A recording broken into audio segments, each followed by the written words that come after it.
So welcome everybody. So today we have a wonderful session. And before I introduce Rafael, I just want to say, apropos of your work, when I was a kid, I was the president of Hillel McGill, and we ended up organizing a lecture series on different issues. And the first person we invited was David Wyman. And he had just written this book called The Abandonment of the Jews. Do people know that book? It's a very important book that shows how the American government during the Holocaust were less than a minute away airtime from bombing the tracks going to Auschwitz, and they were very aware of what was transpiring in the concentration camps and decided to do nothing. And there were, I think, cases in which leading government officials at the time, maybe you can get into it in your presentation, were actually, I think, pleased with the newsreels they were getting from American Army intelligence about what was taking place vis-a-vis the Jews. So that was like the first person I ever invited as a kid to give a lecture, so it was meaningful. So in light of that connection, it's really a privilege and an honor to introduce you to Rafael Medoff. Rafael is the founding director of the David Wyman Institute for Holocaust Studies, which is based in Washington. And they really do, Rafael really does incredible work in this space that we're dealing with, Holocaust studies and anti-Semitism. And today he's speaking to us about anti-Semitism and the road to October the 7th. So thank you for being here. Thank you, Charles.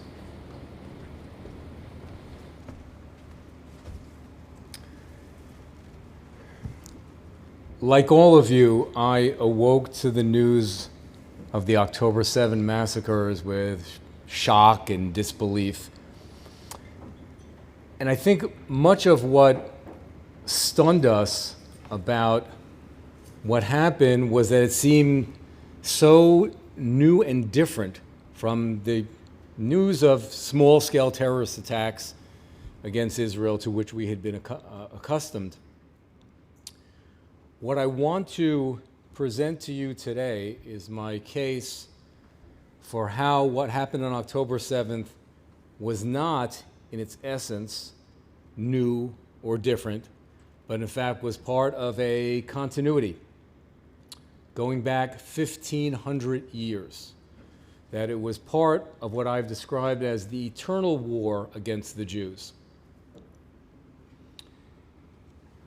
When I began the research for my forthcoming book, The Road to October 7, I was looking at what happened on that horrific day with the eye of the historian, which is to say, we're trained to look at current events and ask ourselves, how is this similar or different from what has come before?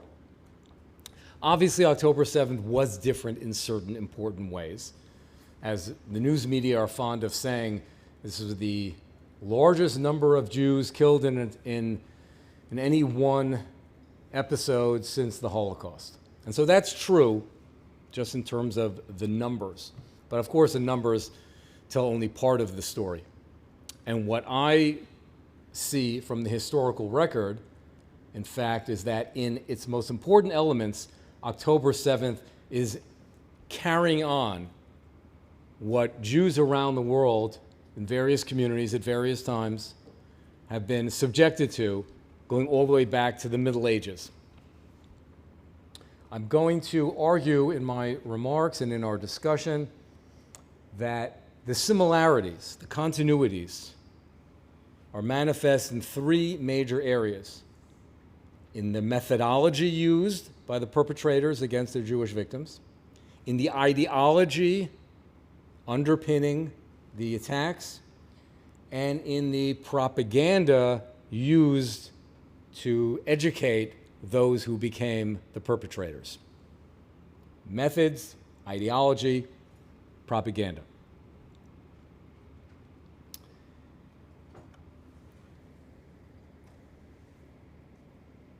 Photographic evidence of anti-Semitic violence throughout history obviously only presents us with part of the historical picture simply because photography only began really in the 19th century. So when I refer to events, let's say in medieval times, crusaders, inquisitions, and so forth, then we're basing ourselves not on pictures, but text, and incomplete and fragmentary text, and sometimes, often, texts are not even contemporaneous with the events being described.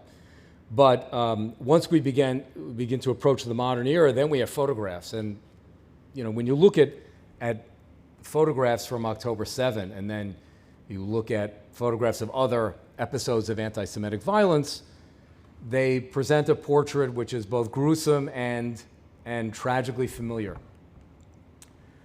The images from October 7th are all well known, and just for a quick point of comparison, you could pick almost any photo from pogroms in Eastern Europe in the late 1800s, early 1900s, and you'll find the same burned out, devastated buildings and shattered lives.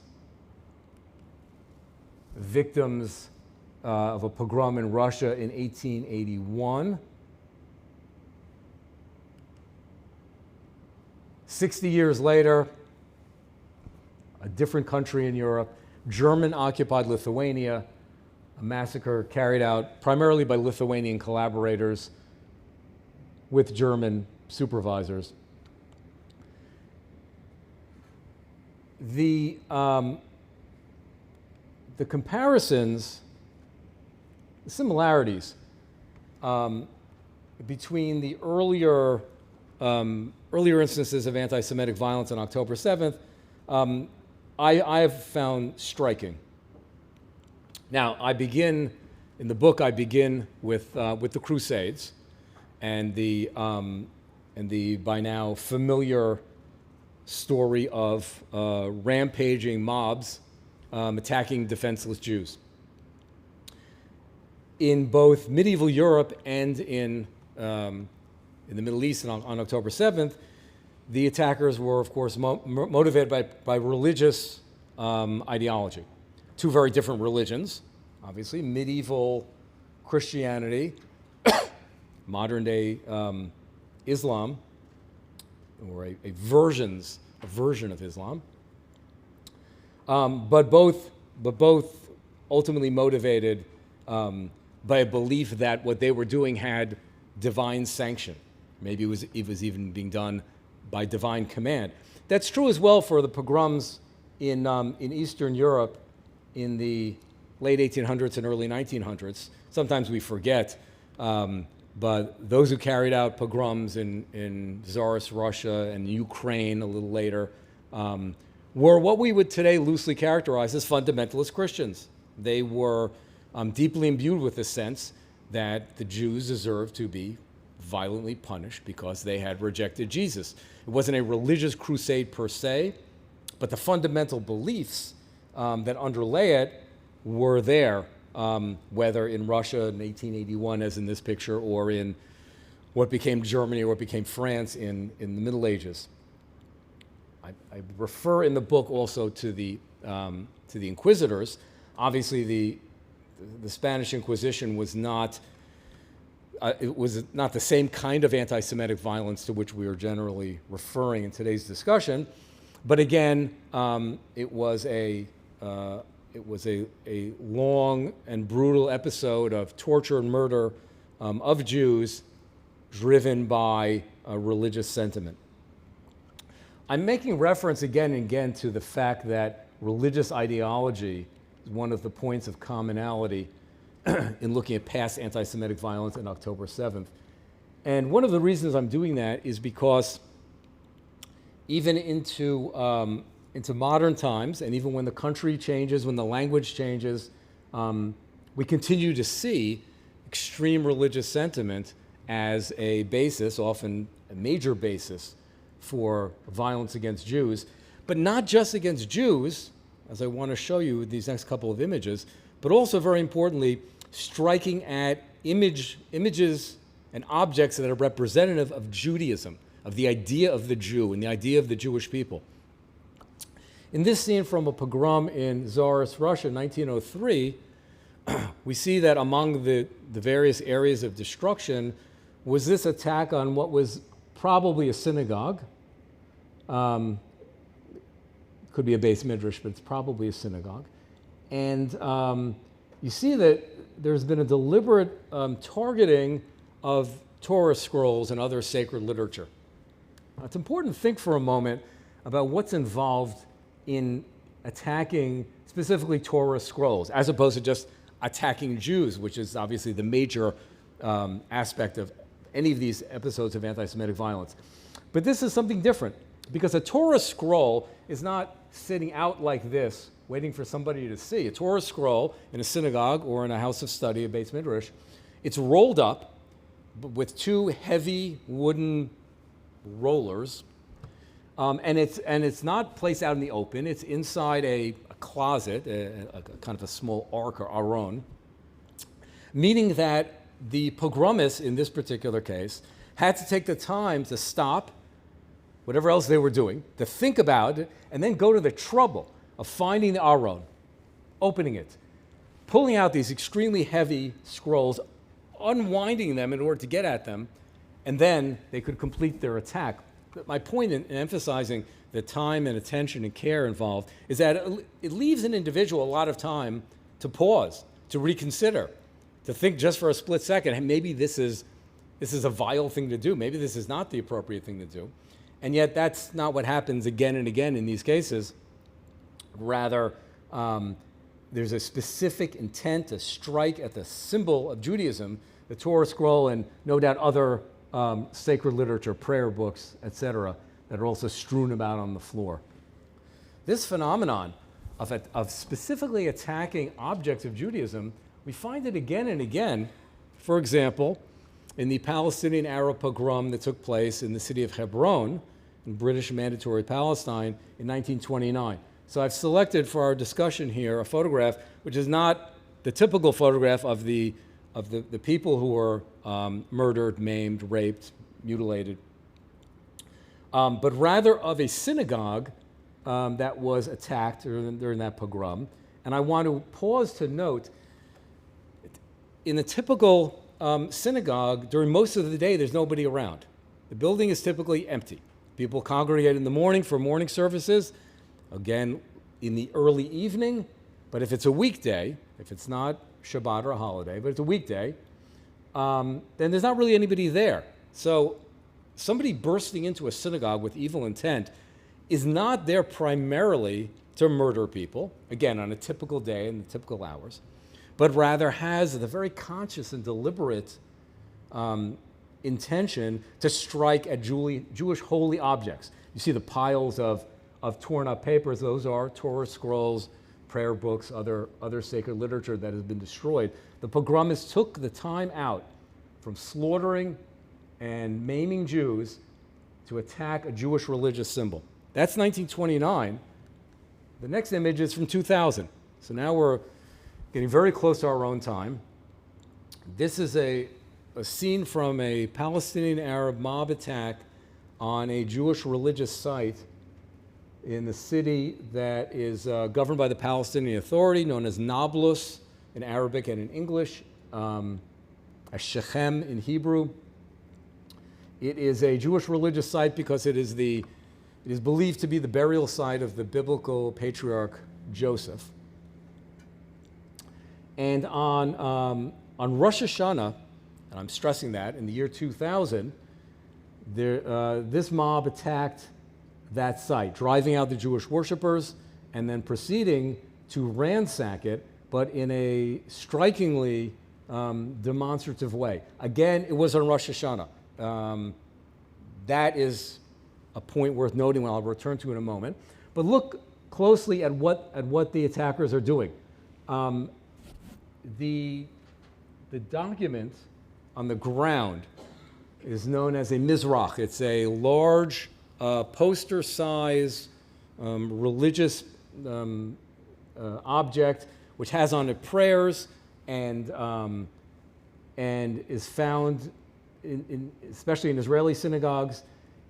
If you look between the two legs of the person stomping on it, you see the Hebrew letters of God's name.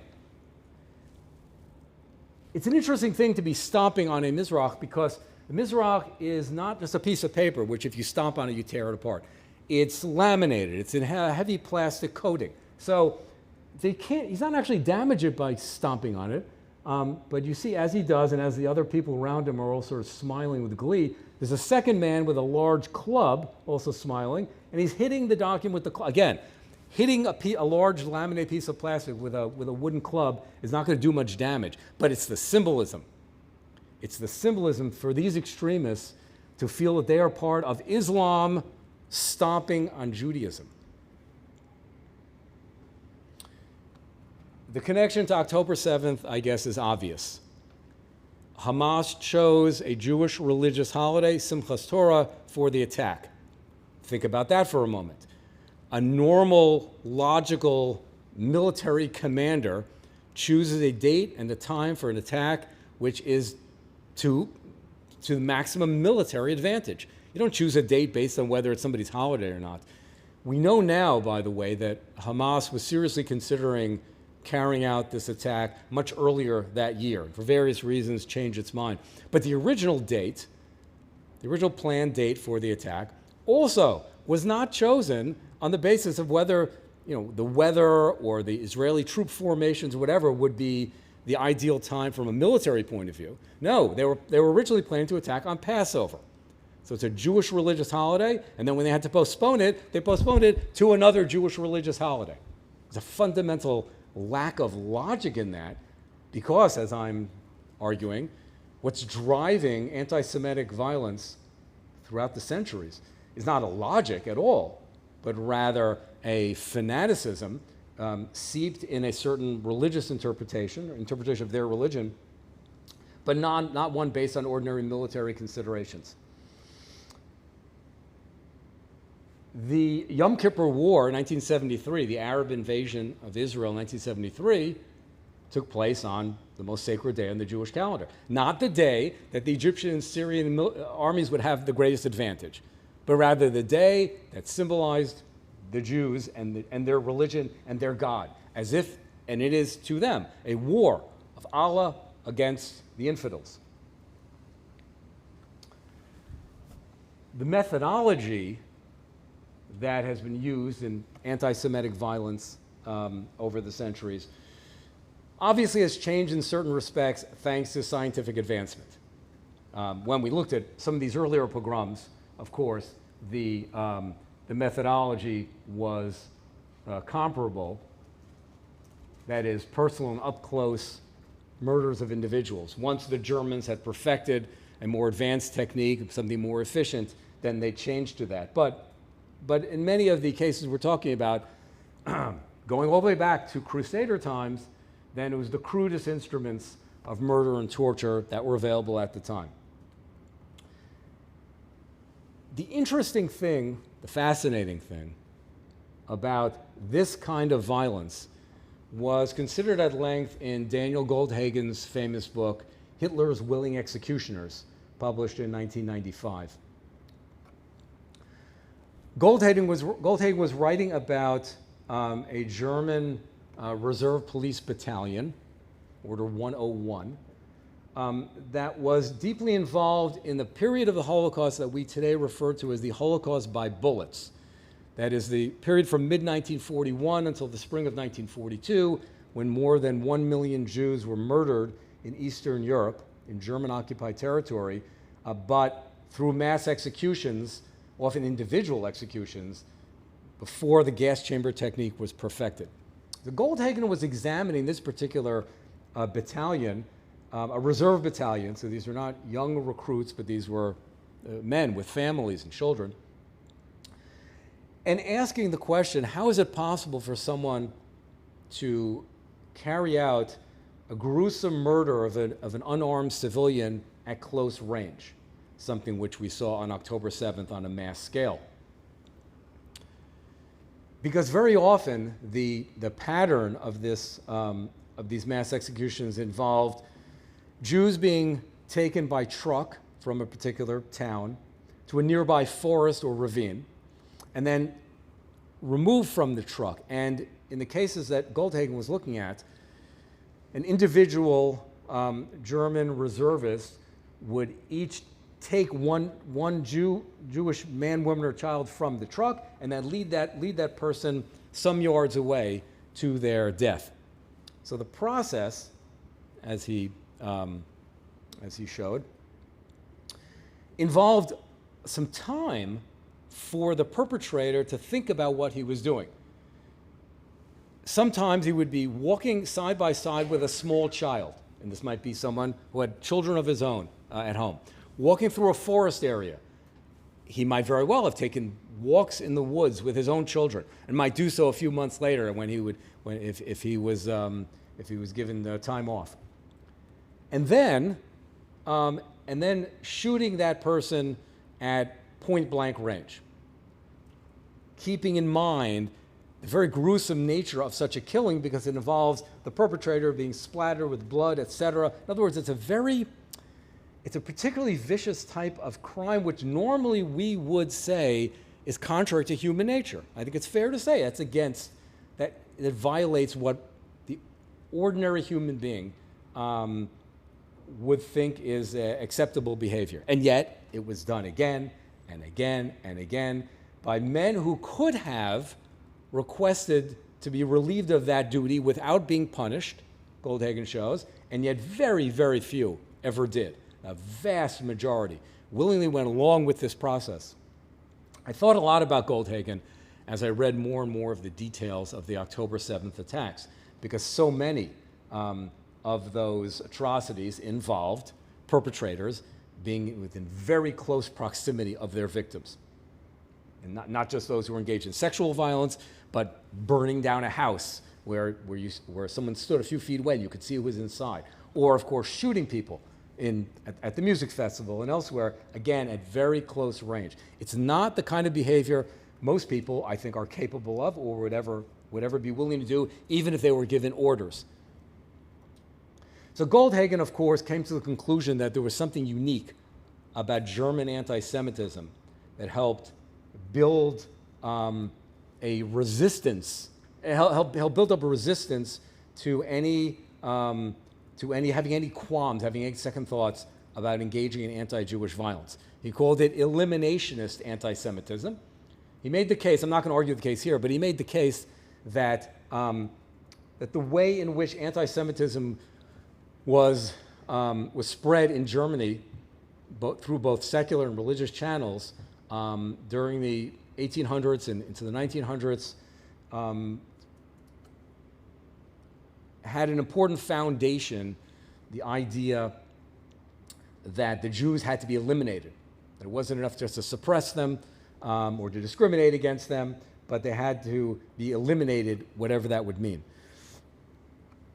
What I find, the case I lay out in the book, is that the anti-Semitism which drove the violence of October 7 and 1,500 years of previous anti-Semitic violence also has a certain element like this, a type of hatred of Jews that goes beyond the ordinary. But where does it come from? So let's take a look at the next aspect of it, of this phenomenon, which has to do with education, incitement, and glorification of mass murder.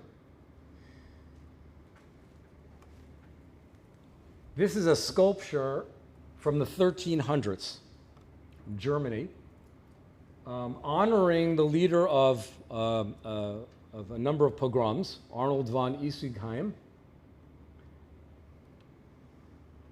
who was known as a leader of massacres of Jews, and who was therefore honored by his contemporaries with a statue which held him up, in effect, as a role model. In many of the October 7th, the accounts of October 7th, we have read about different ways in which the perpetrators were proud of their deeds and the desire to glorify the killing of Jews.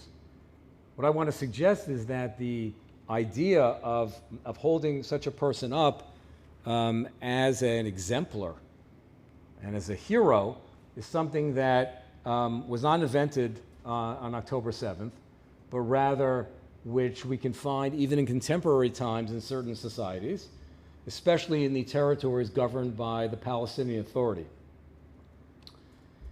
If you do not know the name Dalal Mughrabi, let me tell you a little bit about her. This is a street in the Palestinian Authority's capital city, Ramallah, honoring Dalal Mughrabi, whose likeness we see on the street sign, together with her name. And there's a date at the bottom, the 11th of March, 1978. On that day, 19-year-old Dalal Mughrabi, still a teenager, led a squad of 11 Palestinian terrorists from southern Lebanon, which in those days was the international headquarters of Palestinian terrorism, led them in two small boats through the Mediterranean, short distance to northern Israel. Coming ashore there, they encountered, by just stroke of bad fortune, a young American Jewish nature photographer named Gail Rubin. She happened to be the niece of U.S. Senator Abraham Ribicoff, a name many of you may recognize. Encountering this nature photographer, Dalal Mughrabi, according to one of the terrorists who survived, executed her at point blank range. So she stood like one of the members of the German Reserve Battalion 101. Dalal Mughrabi stood a foot away, maybe inches away, and murdered a defenseless Jewish civilian. They then came up the beach to the nearby coastal road, it's also known as the Tel Aviv Highway, ambushed a civilian bus, and held the passengers hostage as the bus traveled south down towards Tel Aviv. One of the reasons that we think of October 7th as so shockingly different, as it was in certain respects, was because of the scale of the killing. What I would argue is that the scale of the killing in a typical Palestinian Arab terrorist attack throughout the past century has been the result not of intention, but of circumstance. In other words, Dalal Mughrabi and the other terrorists holding this bus and its 37 passengers hostage, they would not have stopped at killing those bus passengers. It's simply that the Israeli army stopped them by setting up roadblocks on the Tel Aviv highway and forcing the bus to come to a stop. But again and again in Palestinian terrorist attacks over the years, had the army not been able to stop them earlier, the rampage would, of course, continued. We've read in some of the statements, the confessions made by captured October 7 terrorists, how surprised they were that they got as far as they did. They expected the Israeli army to be like waiting for them, which, by the way, also points to the earlier point I made about the fundamental illogic of many aspects of the attack, starting with the date chosen. It's also fundamentally illogical to take thousands of your best trained fighters and just send them running towards a border fence, fully expecting the Israeli army to be right nearby and to mow down many of them, just in the hope that they'll kill a few Jews in the process of many hundreds or even thousands of them being killed. And yet that's clearly what Hamas expected, because among the captured confessions, terrorists speak about how they managed to reach the front gates of a nearby kibbutz or the music festival and were surprised that they got that far. They expected they would have been killed. In 1954, incidentally, there was a long-forgotten attack, also coming from Gaza, in which a force of terrorists, in those days they were known as the Fedayeen, attacked a whole group of Israeli towns in the same region, that southern area, heading close to Gaza. They attacked 11 towns on one night, but because, and I'm not going to go into the details of the different military issues, but because the Israeli army and police were able to confront the terrorists quickly, so a relatively small number of people were killed. But they did the same kind of thing. They rampaged into homes and synagogues, anywhere they could have. So in the case, back to Dalal Mughrabi and her group, so their bus was stopped, and so they killed only, I put in quotation marks, they killed only the 37 bus passengers and were able to go no further.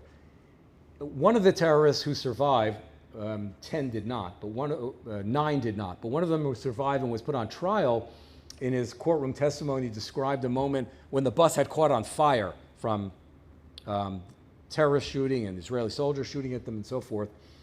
And he described how Dalal had took a Jewish infant from, torn her away from her mother and thrown her into the flames.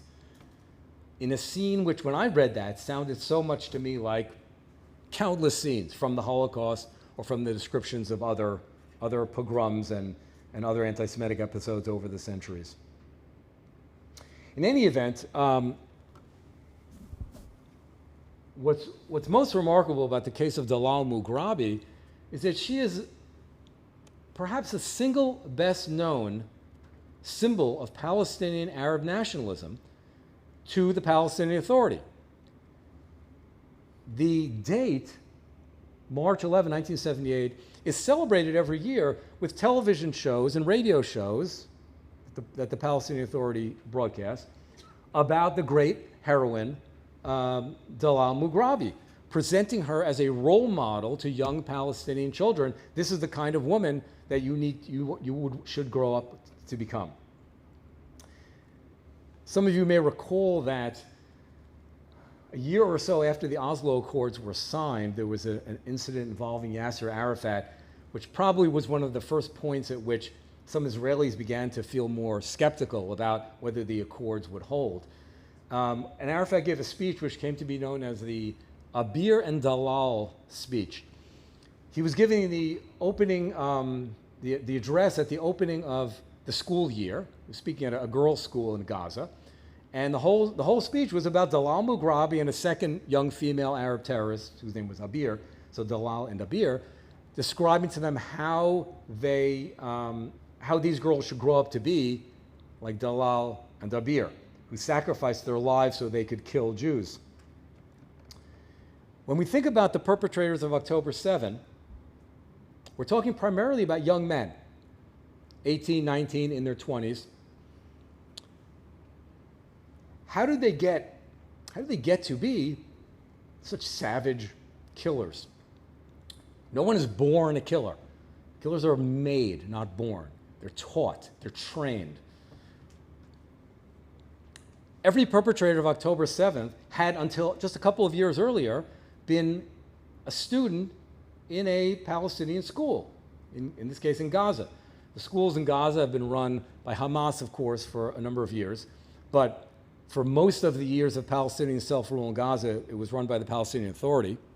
I'm not aware of any evidence that the school curriculum has changed. So whether they were educated under the Palestinian Authority or under Hamas, the education involved hearing about, well, in some cases, going to schools named after Dalal Mughrabi and many other Palestinian terrorists. So from the moment that this future perpetrator of atrocities stepped foot in his or her school, he knew what the society valued. So if the school is named the Dalal Mughrabi School, that's one way you know. If the street you're walking down has her picture and a big slogan about her, that's another way. We have in recent years seen studies of the school books used in Palestinian Authority and Hamas schools. It was only 20 or 30 years ago we didn't know much about what was going on in Arab schools, or in the Arab news media, for that matter. It was only with the advent of groups like Palestinian Media Watch, PMW, or MEMRI, the Middle East Media Research Institute, that finally we in the free world have begun to get more than a glimpse, but real information about what appears in their newspapers, what appears on their street signs, who are the heroes that are glorified on television and radio, and what is taught in the schools. And if you read the studies of the school curricula, they're quite disturbing, but it's also remarkable how impressive, how comprehensive they are. Because we find children are learning about math with math problems that involve counting how many martyrs were killed by the evil Israelis, or how many Zionist settlers were killed by Dalal Mughrabi. That's an example of a math problem. In geography, they're shown maps that don't have Israel. Israel doesn't exist because that's the goal to which their teachers want them to aspire. So the entire area is simply called Palestine. This phenomenon of schools raising children from the youngest age all the way up to young adulthood in this spirit reminds me, as a historian primarily of America's response to the Holocaust, of a story that President Franklin Roosevelt once shared with reporters. This was in 1934. It was FDR's, he gave weekly news conferences to the Washington Press Corps.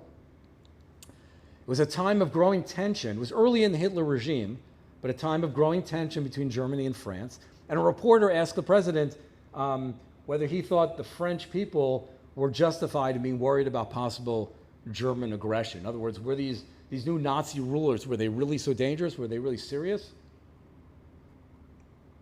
And FDR shared an anecdote, which he stressed had to be strictly off the record. The Roosevelt administration had the relations, trade, and diplomatic relations with Germany that he did not want to strain. So he said, you can't quote any of this, but he said, a friend of mine who was a professor at, I believe, Bard College, was recently in Germany. She came back and she shared with me the following anecdote. She was staying in Germany with fellow professors, friends. They had a young son, I think 8 or 9 years old. And after dinner, the son went to bed. His door was slightly ajar, so this professor told the president, she could hear him saying his prayers before he went to sleep. And she understood German. She said his prayer was, "Dear Lord, please let me die with a French bullet in my heart." Young Germans were being educated, this is the point that President Roosevelt was making, young Germans were being educated for war, for hatred, preparing themselves for what they imagined, that they were being told, was a glorious conclusion to their lives if they die in battle against the wicked French. As an aside, historians of the Holocaust note that members of the Hitler Youth were just about the most fanatical fighters in World War II, right up until the end. And that's why we read about certain atrocities that took place in the very last months of the Holocaust and of World War II in the spring of 1945 that were specifically perpetrated by teenagers, young members of the Hitler Youth, who had been raised their entire lives in a Nazi-controlled school system, which I am obviously arguing is similar in certain respects, not in every respect, but in certain respects to the kind of education in the Palestinian Arab, Palestinian Authority, and Hamas school systems, which is training children towards a certain end, October 7th being the ultimate fulfillment of ideas where they were being taught in their schools. Now, after the Allies defeated the Axis in World War II, trying to decide how to govern occupied Europe and occupied Japan in a way that would ensure that there would be no World War IV or World War III, one of the things they did was a policy known as denazification, in which, among other things, the school systems were completely overhauled. The old curriculum, the old, Nazi curriculum, or in Japan, the Shinto themes of militarism were completely removed from the curriculum. The old teachers were by and large fired, and the schools were completely overhauled so that now children would be raised according to principles of democracy and freedom. And indeed, of course, Germany and Japan today are democratic nations which have been America's strongest allies in those respective continents for a very long time. Whether or not something like that should be done, can be done in Gaza is not for our discussion today. I'm merely noting that the problem of educating children for hatred and for violence is not a new one. And I'm going to add here that although I'm talking about the Palestinian education in our era, education of children, even going back to medieval times, although it took a different form and it was not necessarily in the kinds of school settings that we imagine, still there's always a certain amount of education. It goes on at home. It went on at home in the Middle Ages. Children were taught that the Jews killed Jesus and therefore the Jews had to suffer. They had to be punished. And so every young crusader who was rampaging through a Jewish village in in Germany or France had been raised on ideas which we might call, which Professor Goldhagen called, eliminationist, that the Jews deserved it, and that killing them was a spiritually uplifting deed. That, by the way, was a scene from the 1978 attack. That was what was left of the bus. I want to move into the area of what we would generally call propaganda, and that is the literature that is common in a society and which can contribute to the kind of anti-Semitic violence that we have seen for so long. Now, much earlier, I skipped over it, but much earlier there was an image that's out of order here. Before there were printing presses, there were other ways to publicize hatred of Jews. This is a sculpture from a German town. There was a debate, not too long ago, there was a big debate over whether it should be taken down. Ultimately, I think the compromise was they added a plaque explaining that this was what we would call anti-Semitic incitement. They have a disgusting image of Jews and a pig meant to convey the idea that Jews are evil and reprehensible and therefore deserve the violence that was meted out to them. So even before you had newspapers, television, radio, there are always ways to engage in mass communication, even on a smaller scale as in medieval times.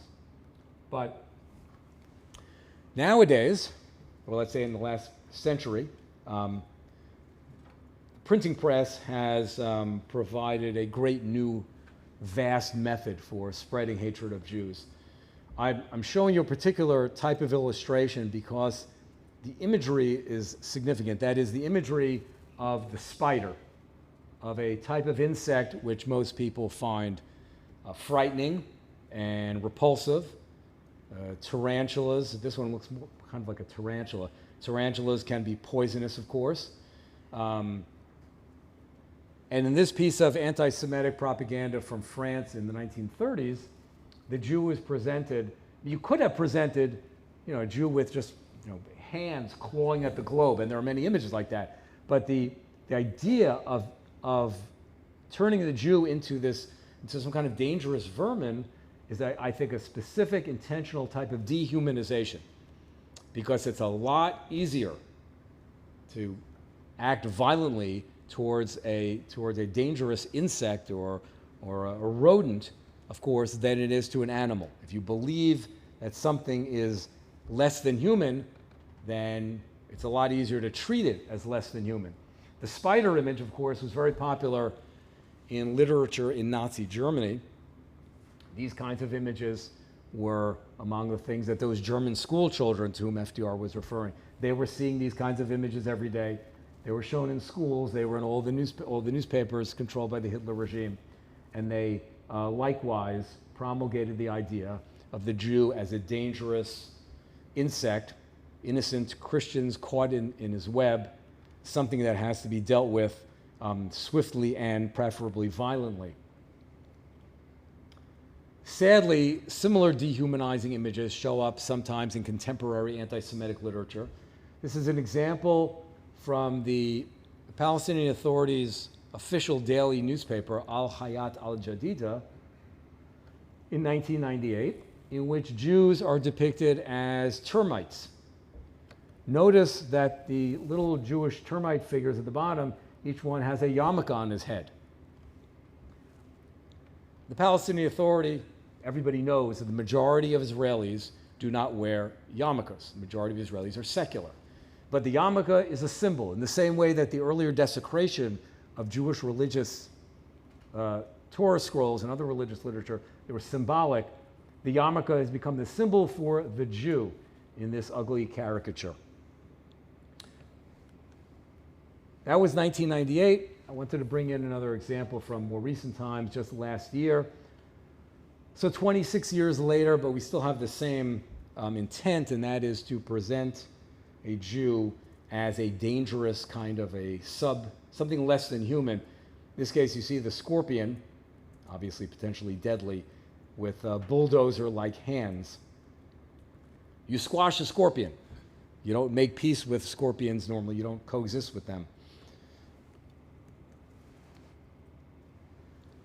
The Protocols of the Elders of Zion have long been a centerpiece of the kind of anti-Semitic literature that we see in country after country, decade after decade.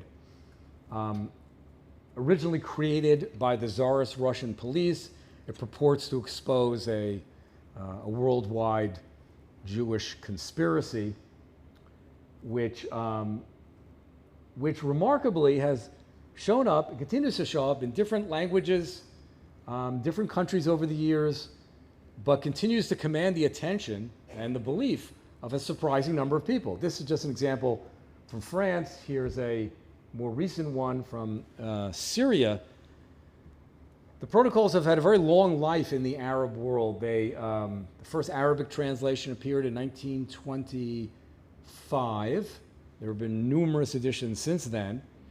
Other anti-Semitic literature, which originated in Europe, likewise has also found new life in the Middle East. I'm sure you've read about instances where Israeli soldiers in Gaza just recently have come across Arabic translations of Mein Kampf. President Herzog actually gave a press conference a year or so ago where he held up one of these copies. But for those who are familiar with with more of the details of the Arab-Israeli conflict, you know that this phenomenon of finding copies of the Arabic language Mein Kampf is not a new one. Israeli troops in Lebanon in 1978, after that Dalal Mughrabi attack, Israeli forces moved into southern Lebanon against the PLO terrorists there. They found Arabic language translations of Mein Kampf. Recently, I came across a speech that the then Foreign Minister of Israel, Golda Meir, gave at the United Nations in late 1956.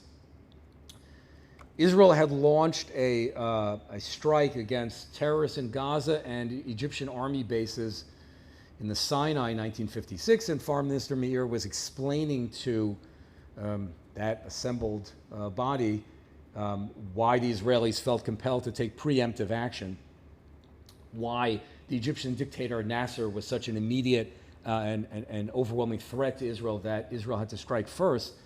And she pulled out a copy of Mein Kampf that had been found among the Egyptian soldiers as something they apparently were studying as part of their ideological indoctrination to transform them into individuals willing to carry out barbaric attacks along the lines of what we saw on October 7th. So with that, I'd be glad to take any questions.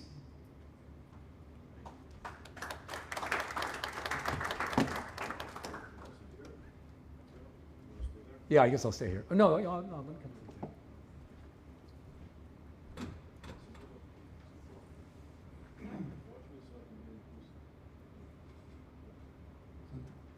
Thank you so much for this very interesting talk.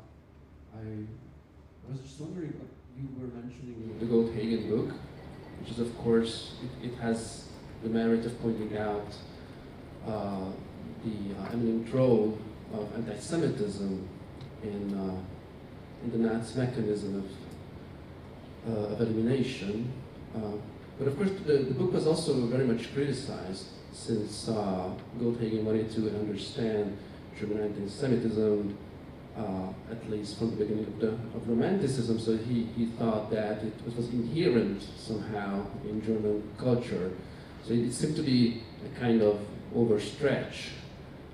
And somehow that would also relativize the uniqueness of Nazism, which probably cannot be derived from the 19th century type of anti-Semitism.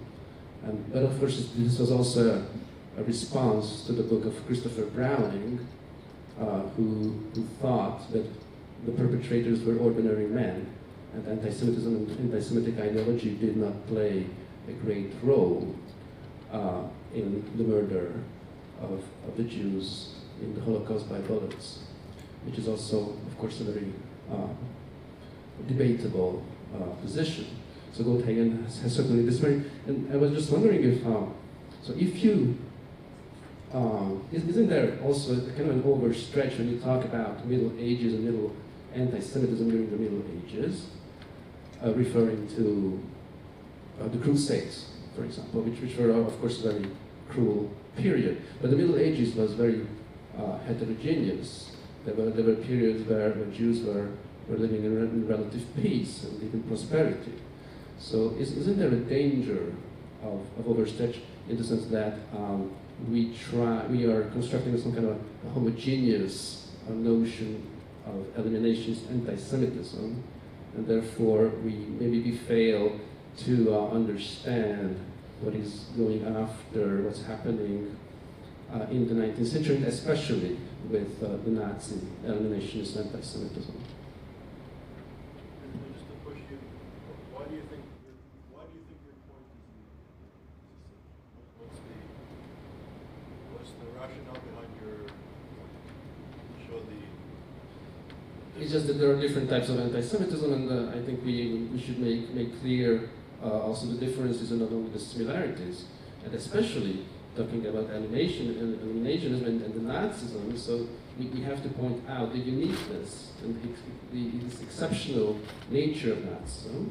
And then of course there comes the Palestinian issue, which yeah, and I think that this is a very important to be able to point out the type of anti-Semitism that exists in Palestinian society. This I would completely agree with, although I don't know if we know enough about Palestinian society as of yet in this respect. Well, with regard to the question of eliminationist anti-Semitism,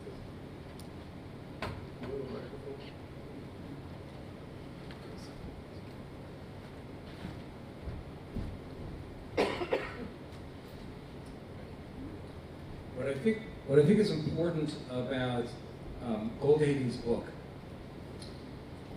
is that he has raised the question of why, which is to say, he wants to understand what motivated the perpetrator. Now, he also asks a broader question of why Germany. And that's not my area of study, so I'm not taking a position on whether or not Germany was unique.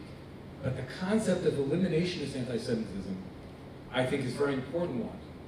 And in looking at the background and the psychology of the individual perpetrators, what Goldhagen, I think, did is he shed important light on the fact that something goes into to the individual that would bring them to the point of being willing to commit a gang rape on October 7th or a beheading in 1347. In other words, the point I made earlier about killers being made, not born. Something has to explain why a small number of people are willing to commit such unspeakable atrocities. And from my point of view, that question is relevant both when we look at October 7th and when we look at the Holocaust, and yes, in the Middle Ages. Now, you may say that there were periods, we called it relative peace and even prosperity for Jews in the Middle Ages.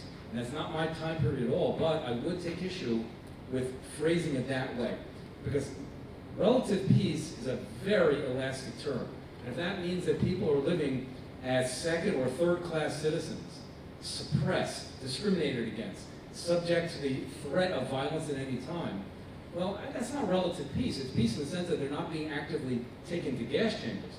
But Jews living in Muslim societies for countless centuries, Jews living in medieval Europe, to me that's not relative peace. It's a state of oppression, which certainly by our standards today would be considered something we would object to strongly.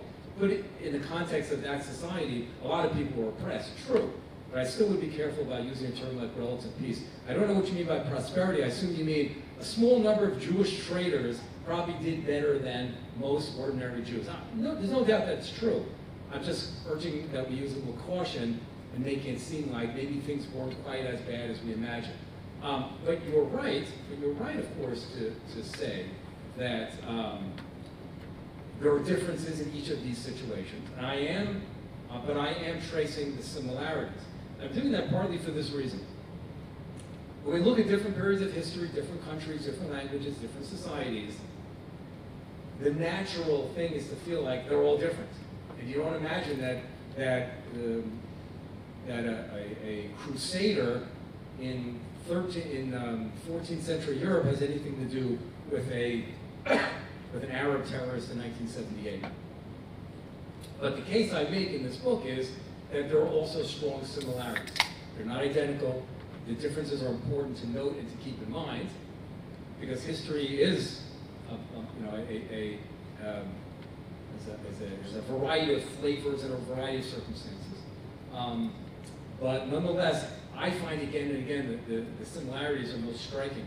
There's a document I want to briefly mention, which I bring into the book. It's a previously unpublished account of the pogroms in Russia in 1905, a date which coincidentally for me is of importance because it was in those pogroms that my own family was driven out of Russia and suffered fatalities as well. Those were years that had a tremendous effect both on Russian Jewry and in driving large numbers of Jews to flee from Russia, and ultimately to constitute a very large portion of Jewish communities in the free world. This account in 1905 was from a relief worker, a Jewish relief worker, who was sent to Russia to visit towns that had been hit by pogroms and to interview survivors and eyewitnesses and to assess the damage. His goal was to try to determine how much relief assistance would be needed. So he went from town to town, he interviewed people, and he described then in his final report, and that's the document that I found, he described harrowing details of a number of individual pogroms that previously we didn't have a lot of details of because it was 1905, so there was a limit to what was reported in the news media at the time. The descriptions of those pogroms in Russia in 1905, when I read them, you could have changed the name of the town and it sounded just like October 7th.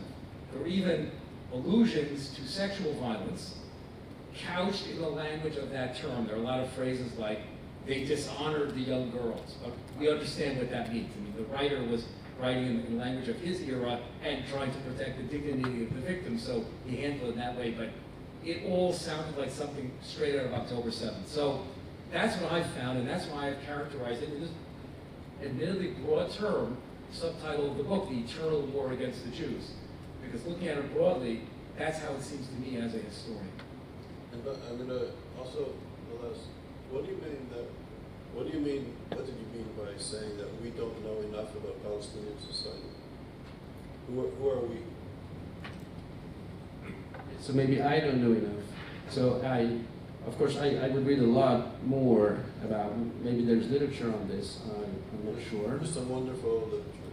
Some are published by ISGAP and other scholars on their own who have come to speak. But there's a lot of material. Yeah, no, I just wanted to point out that, so you're going to compare, maybe, so we need to compare according to terms that are comparable. So it's, in other words, the pogroms, yes, but those were more episodic and scattered in space and also in time than the absolute systematic murderous system of the Nazi state. So I think that there is a great difference in this sense. Yes. So follow up. Okay, Dr. Chavez and then Peter. Thank you. Your methodology, ideology, and propaganda, those three categories. I think you've done an excellent job in describing and explaining the religious nature of the methodology, ideology, and even contemporary propaganda now. A lot of now, when people say from the river to the sea, I don't think they really understand what the undergirding meaning of that term. It's just not a geographical. It is the elimination of the people who are currently between the river and the sea.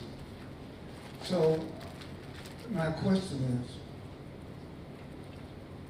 if we're gonna, as scholars, challenge this history, and I agree with you that what happened with the Nazis was predetermined by the whole history of getting various justifications to eliminate Jews, even from biblical days. I must say, though, on the record, that sometimes I think we have a paralysis of analysis. We study something so detailed, but then we don't sum up what do the details tell us. And that's what I find good about what you've done. You've taken a lot of details, but you synthesized a clear warning, a clear understanding that I don't think beyond the university, the masses of people are still very ignorant of this history. And I think right now, those who support Israel, we're losing the propaganda war. We're losing the ideology war. And we're losing the methodology war. What role does theology play in losing methodology, ideology, and propaganda?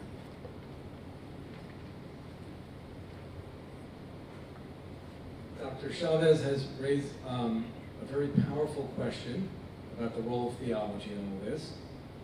But first, he's also raised, you've raised a very interesting point about, a seemingly small point about that slogan, "From the river to the sea," which I want to comment on briefly.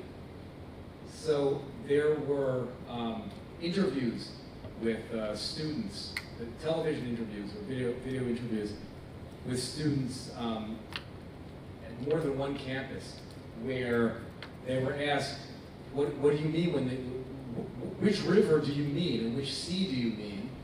And in multiple instances, they didn't know. They didn't know. In fact, I think former Secretary of State Hillary Clinton actually said that not long ago, that she was struck by how they didn't even know the geography that they were citing. Now, when I discussed the situation on the campuses in my upcoming book, I made note of a factor connected to this, which I think might give us reason for a little hope, actually. And that is that although the pro-Hamas rallies and encampments took place on hundreds of campuses, now they've largely petered out, but during that hot period, hundreds of campuses, and something in the range of 3,000 or so students were arrested at these various protests, that still amounted to something less than 1% of all the college students in the United States, meaning the vast majority of college students are not even interested in the Arab-Israeli conflict and know little about it, and I'm not blaming them for that. But the point is that the people yelling from river to the sea really are a very small number. My own analysis, I hope not afflicted by any paralysis, is that the campus protests typically have been led by a very small group, a core, typically the Students for Justice in Palestine chapter on that campus, a core that consists largely of Arab American or Muslim American students for whom these issues are particularly close to their hearts, and who speak a fluent Arabic, and who came up with the different slogans. And then a lot of the students chanting the slogans are not from that inner core. They're fellow travelers, they want to do what they think the cool kids are doing and so forth. And therefore they're prepared to chant slogans whose meaning they don't even understand. But the phrase "from the river to the sea" was not made up by those kids. It's a long-standing Palestinian Arab slogan, which means exactly what it sounds like it means. And anybody not deeply immersed in that ideology would not come to appreciate it, but I'd understand what river or what sea.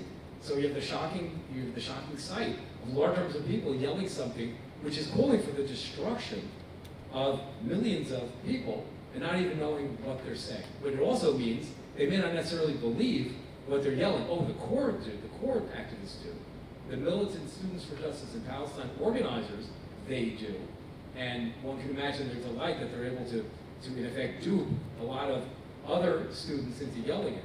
But if they don't even know it, which means they can't really even argue for it, then ultimately I don't think that they are the greatest advocates for their cause. What they are is a very noisy group, a very PR savvy group that is able to manipulate the news media and sympathetic faculty into supporting a cause that really the vast majority of American college students, and when we speak about students, wouldn't have any particular sympathy for.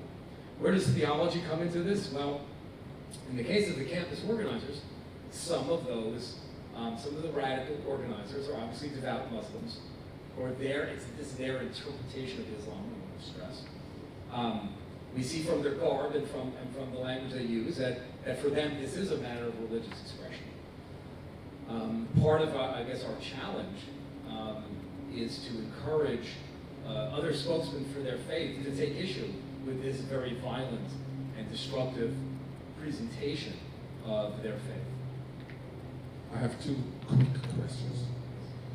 The first one is about nature, nurture, and I would argue Nietzsche.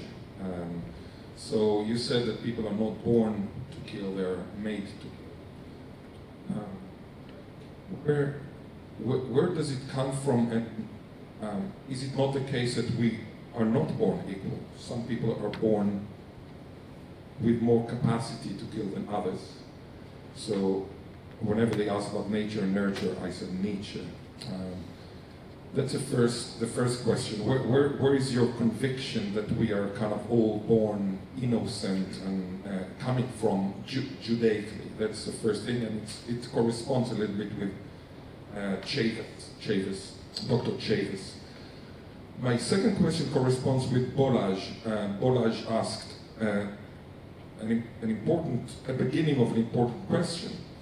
And my question is about ideology vis-a-vis bureaucraticity. Doesn't work, but can you hear me? Yes. Yeah. Sorry, this one is on and off. Yeah. Don't hold the baby. Okay. Yeah, no worries. Excellent. You mean like a woman? Like you No on the worries. mic. The other thing is about bureaucracy versus ideology. And I think that it very much has to do with your book, which unfortunately I have not read, but it's of relevance. I have always thought that the ones who cast my grandfather's sister, brother, and parents in Auschwitz, Dachau, and Dachau, were by and large technocrats. They were not ideologues. As opposed to your presentation in which you presented ideology and, like that. But most of them, I'm talking about the low level, I'm not talking about Himmler or Hitler or whatever, I'm talking about the low levels. They were technocrats, bureaucrats, following rules, not asking too many questions. A little bit like some of the Hamasniks that you showed us, I'm sure some of them were just following rules of the imam and they did not ask questions, as opposed to on the one hand, on the other hand, on the third hand, on the fourth hand, which is, in my view, very Judaic way of thinking. And my question to you, and then I had an argument with Bolaj before this, and I know that many people do not accept it. They argue that absolutely, it's kind of saying that they're not responsible for. Of course, they're responsible because they are bureaucrats, and I think that to have a bureaucratic mind is one of the most dangerous things in our world. So when somebody says they're bureaucrat, it doesn't mean that they're not dangerous or something like that. It does not absolve them from the. But what I'm trying to say here is that not only ideology plays a role, but also whether or not a specific nation or specific tribe or a specific people, it can be anything, it can be Palestinians, it can be Germans, it can be different from another tribe. So, I mean, the kind of the cliches are, if you had Italians from Sicily having to do the same thing as some bureaucrats in Auschwitz, would they do the same thing? And if they don't do the same thing, is it because of ideology or is it because their mentality is anti-bureaucratic? Okay, let's start with, I don't have the mic.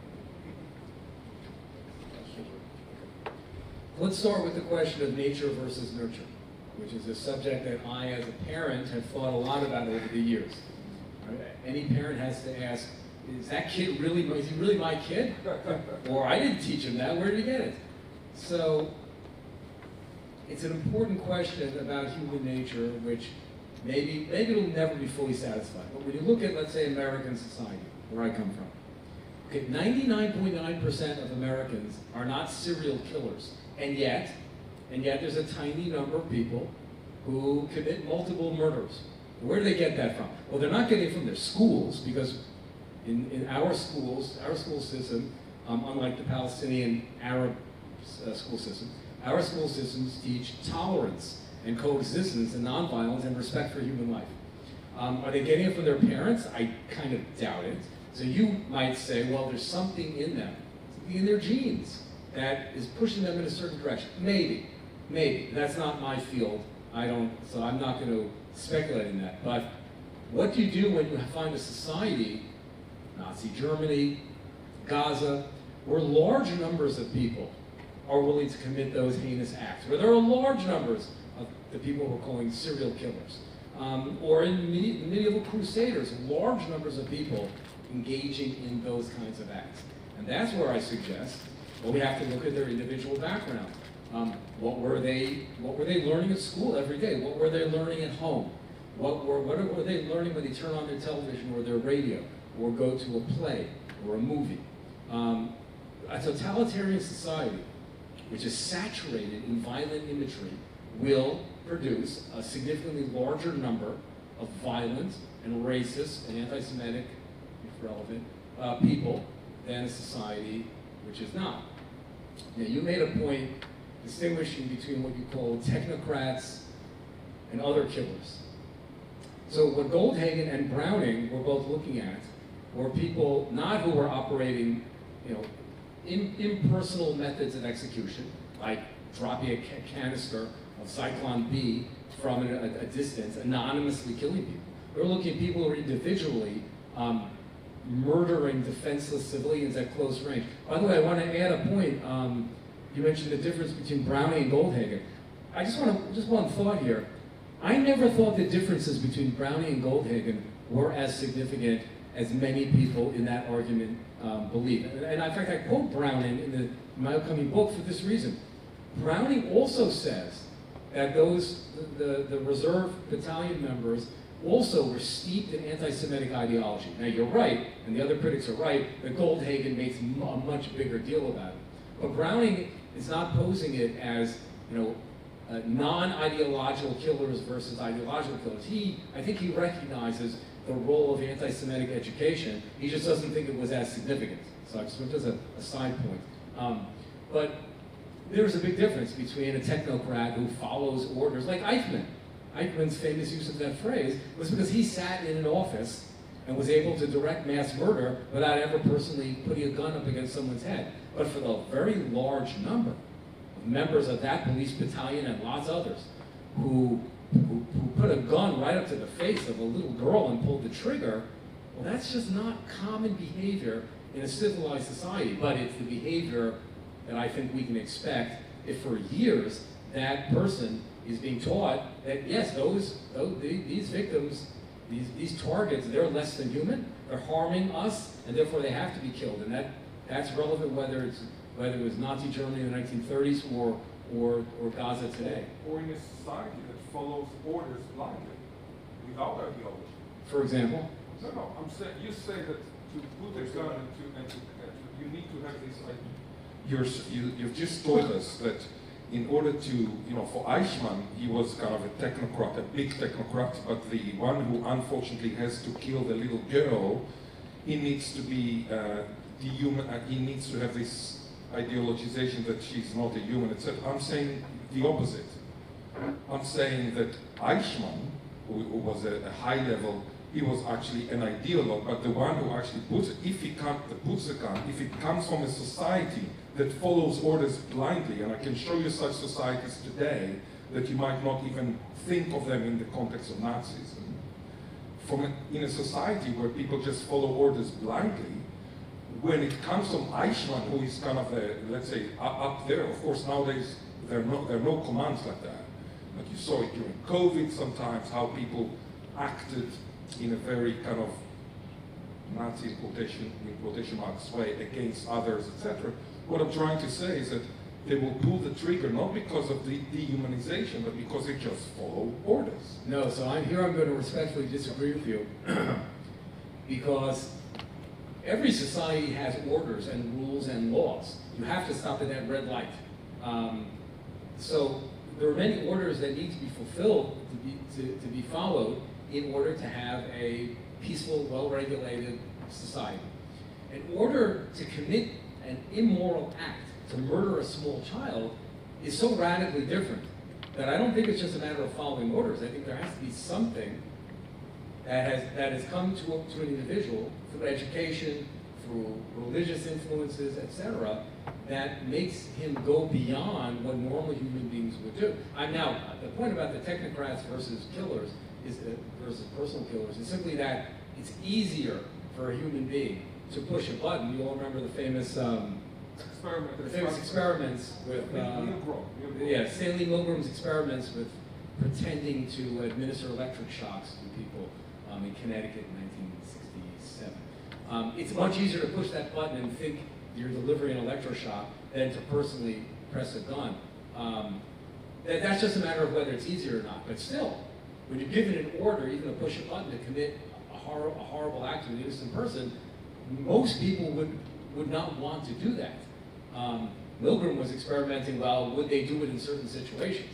Well, in the most extreme situation, October 7th, Nazi Germany, I'm arguing there has to be something more than your mind makes it justified to do something which is so contrary to your nature as a decent human being. And very briefly, on another level, you point to extreme cases of violence in the United States with serial killers or mass murderers. But I think we also have to be mindful of the fact that there's certain types of violence which is endemic in all societies, especially the United States, that is sort of normal. It's normalized. So we have to be mindful, I think, maybe of the role of violence in society in general. That is just a thought. Rona. Thank you for your presentation. I'm looking forward to reading your book. I recently wrote an article where I trace the sexual violence against Jewish women throughout the history of pogroms, and then I jump over the Holocaust, and I go to October 7th. And my argument is simply that Zionism is a Jewish women's liberation movement, that the state of Israel, part of the promise and the social contract with the people of Israel, is that that particular type of violence should never happen again. Of course it did. And you mentioned it for a moment. I'm wondering whether you really covered that violence. Like you talked a lot about the violence against Jewish artifacts and scripture, Torah scrolls and people, and I wonder if you focus at all on the sexual violence, and if not, why not? And oh, one other thing, totally unrelated, but you also talked about how picking to attack on Simchat Torah or on Yom Kippur, and how that is, certainly an attack, and I totally agree with you, on not just the people who happen to live in that land over there, but the fact that they're Jewish and this is what they follow, but also from a military perspective, and I'm not a military anything, Israel, stupidly, sends home all of its soldiers on these days, and the Arabs are not idiots, and they know that. And so I just struggle with the idea that it is a decision that is not militarily supportable, and that it's purely for this other reason. I don't think we have time to go into a lot of the details about the question of the military strategy. I mean, yes, a lot of soldiers get leave to go home, but a lot of them don't. I mean, and grumble about it audibly. My son did. So, I mean, I'm just saying, it's not like all the borders normally are empty and the bases are empty. Obviously, you're right, but I mean, Yom Kippur War, everyone was quickly mobilized. Yom Kippur is different because there was an opportunity for preemptive attacks. It's more complicated. But anyway, you raise a valid point. I'm just saying we don't really have time to go into details. And I'm not a military expert, so I don't mind saying what I don't know. But as to the question of sexual violence, yes, I address it in detail in two respects, which I want to very briefly describe in the book. Can I interrupt? I'm sorry, I wanted to follow up on this exactly on this point, and then you can answer maybe both of us.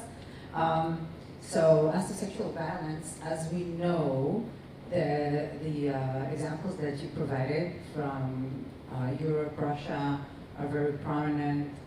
I expect the feminist scholars in the crowd to know of it, and you said you yourself followed up on that.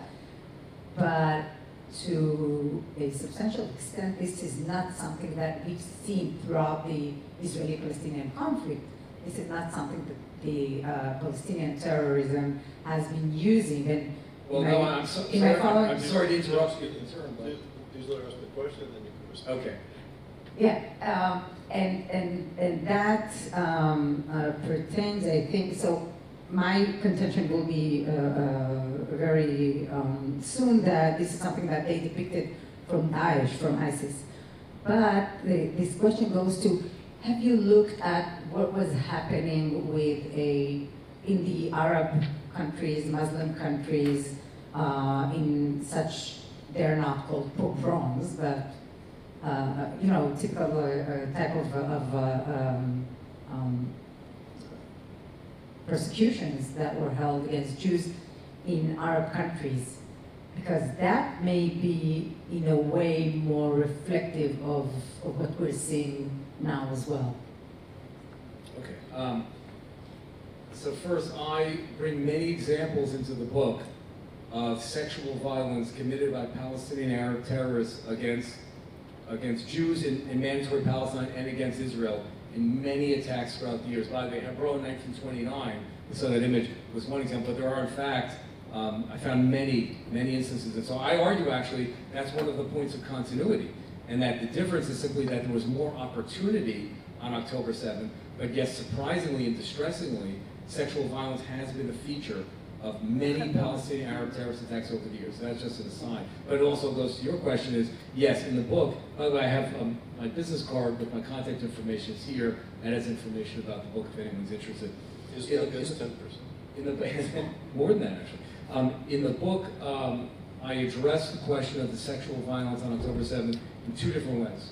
First, in recounting what happened, I quote from the testimony of survivors and eyewitnesses about what they saw in terms of the sexual violence. But secondly, in the book section about responses in America to October 7th, I have a long discussion about how women's organizations, both in the United States and international, how they responded to October 7th, which, as you know, is often a matter of non-responding, or although often it's actually worse, because when I found the text of the statements that they eventually released after lots of pressure, even those statements typically were awful and involved a lot of moral equivalence and other very troubling ways of minimizing what happened to Israeli Jewish women. So I think it's an extremely important topic. It has not received enough attention. It's already long since faded from the headlines, and that's one of the reasons I felt it was important to bring it back into my book in a significant way.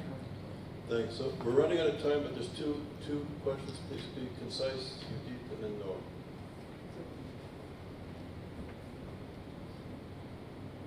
So very briefly, with regard to sexual violence against women, there's a very, unfortunately, very long history of sexual violence against Jewish women. One example, in Iraq, women were raped, and of course, even in those days, it was difficult to discuss that. There is an element of humiliating Jews in Islamist literature. So I'm just going to leave that there. The other comment that I wanted to make is with regard to the Islamic University of Azam, which was the place where Sheikh Ahmed Yassin established the ideology of Hamas. It started out in mosque, and it began to grow and become the place where people were indoctrinated in the ideology of Hamas and were trained to become terrorists. So it was a university itself. It was very important for Ahmed Yassin and the leadership of Hamas to establish the Islamic University, originally as a Muslim Brotherhood institution, and then it became, of course, Hamas. Dr. Medoff, Thank you for your presentation. I wrote my MA thesis on Jewish pessimism, and later this month I'm giving a talk on optimism. How do you respond to historians, scholars, etc., including myself, who object to the eternalist argument about anti-Semitism? Well, my approach is somewhat novel, and the book is not out yet. The book will be out in a few weeks, so the response remains to be seen. In terms of the question of pessimism versus optimism, you can read a book like this and you can come away feeling very pessimistic, because I'm looking at history through the lens of someone who again and again I'm citing pogroms and other types of anti-Semitic violence. But I try to end it actually on a somewhat positive note. In this sense, I consider myself more of an optimist than a pessimist, even though I am arguing that there is in effect an eternal war against the Jews, and that war has been waged for 1,500 years in different continents by a whole variety of perpetrators. But nonetheless, where we are today is that today there is a major difference between what we face, what the Jewish people face, and what Jews have faced helplessly and a defenseless state for so many centuries. And that is that there is a Jewish state, there's a Jewish army. They form a powerful ring of defense and security for the Jewish people. And despite atrocious lapses like on October 7th, broadly speaking, it's possible to feel confident today that the Jewish people are in the ascent, and that things have changed radically since the days of utter Jewish helplessness. That's an optimism. No, but thank you, Udi, for pointing that out. The question of the universities in Gaza is a very interesting, and I guess it's a bigger question than we have time for today. But my own association, the American Historical Association, is among the professional bodies that recently adopted a resolution accusing Israel of scholasticide. A term I had never heard of, probably most people never heard of this, I'm assuming, until it was invented by people who wanted to use it to advance a particular agenda. But the idea that the Israelis deliberately have tried to eliminate Palestinian institutions of higher education, I mean, it's obviously false on the face of it. But it's ironic because, as we have briefly touched upon today, those schools are centers of indoctrination, of incitement to hatred, incitement to violence. I'm not saying that, therefore, the Israelis should have destroyed them, even though the Israelis did not destroy them. But if ever a case could be made that those institutions need to be closed down because they are serving an awful purpose, like schools in Nazi Germany, that would have been the case. But ironically, once again, Israel is accused of and blamed for something that it didn't even do. So it's all moot. So I'm sorry I didn't get to all the questions, but on behalf of everybody here, Rafael, thank you so much for your presentation.